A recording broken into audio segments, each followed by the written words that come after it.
তেল গরম হয়ে গেছে। এবার আমি এই যে বড়াগুলো মাখিয়ে, এই যে চিংড়ি মাছটাকে আমি এইভাবে নিয়ে এবার দিয়ে দেবো বড়া আকারে। এই যে দুটো দিয়ে দিলাম।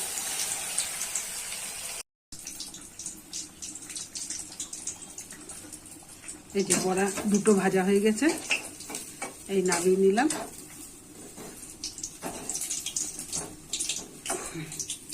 এই যে এখানে রেখে দিলাম।